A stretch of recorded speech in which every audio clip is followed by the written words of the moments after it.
चारों तरफ घना कोहरा छाया हुआ था।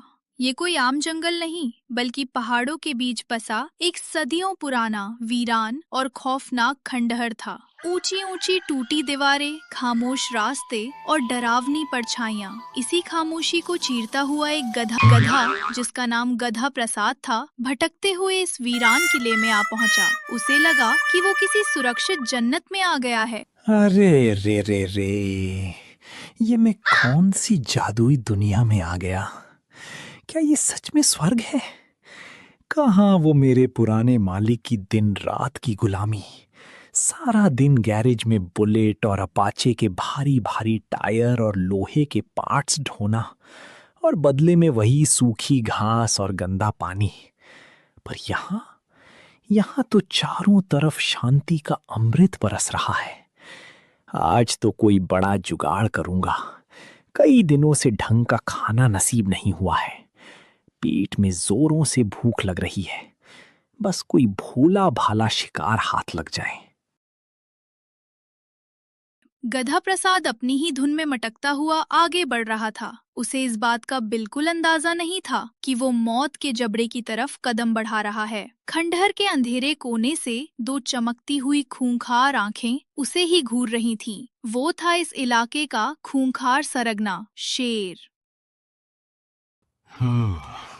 अरे वाह, आज कई हफ्तों बाद कोई शिकार खुद चलकर मेरे दरबार में आया है, और वो भी इतना हट्टा कट्टा।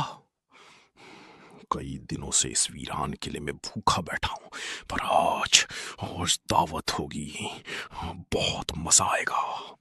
शेर एक झटके में गधे के सामने आ खड़ा हुआ। उसकी भयानक दहाड़ से खंडहर की दीवारें कांप उठीं। गधे के तो जैसे प्राण ही सूख गए।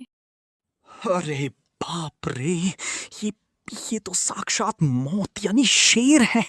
इस पुराने खौफनाक खंडहर में शेर भी छुपकर बैठते हैं, ये मैंने सोचा क्यों नहीं। हे भगवान, अब क्या होगा? जान बचानी ही पड़ेगी।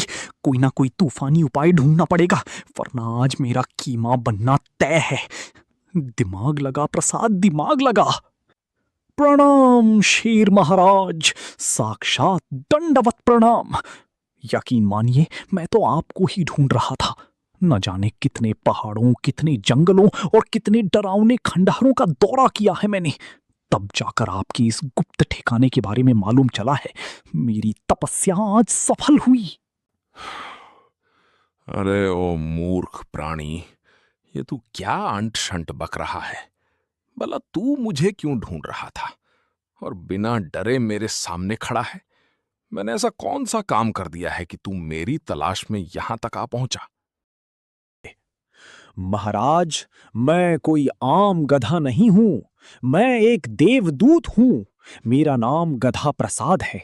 मैं सीधे देवलोक से आया हूं, और मेरा मकसद सिर्फ एक है, आपका मुख्य सलाहकार बनना।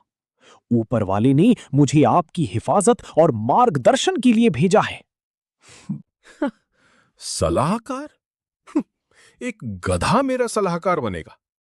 क्यों बनना चाहते हो मेरे सलाहकार? तुमने तो आज तक कोई महान काम नहीं किया, फिर तुम मुझे क्या सलाह दोगे? महाराज, यही तो आपकी असली महानता है। आप अपनी शक्तियां खुद नहीं पहचानते। आप न जाने कितने महान काम करते हैं।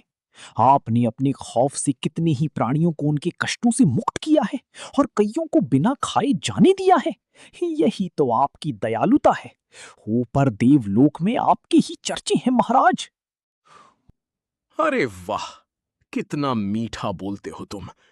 तुम्हारी कही एक एक बात मेरे दिल को छू गई। लेकिन देवदूत, मैं फिर भी तुम्हें अपना सलाहकार नहीं बना सकता। इस खंडहर में मेरी एक बहुत ही तेज तर्रार सलाहकार पहले से मौजूद है। कोई बात नहीं महाराज, अगर मुख्य सलाहकार नहीं तो मुझे अपना कोई मंत्री ही बना लीजिए, ताकि मैं आपकी सेवा कर सकूं। शेर कुछ देर गहरी सोच में डूब गया। खंडहर में सन्नाटा छा गया। सिर्फ ठंडी हवा की सनसनाहट सुनाई दे रही थी। ठीक है, आज से तुम मेरे दाहिने हाथ बनोगे।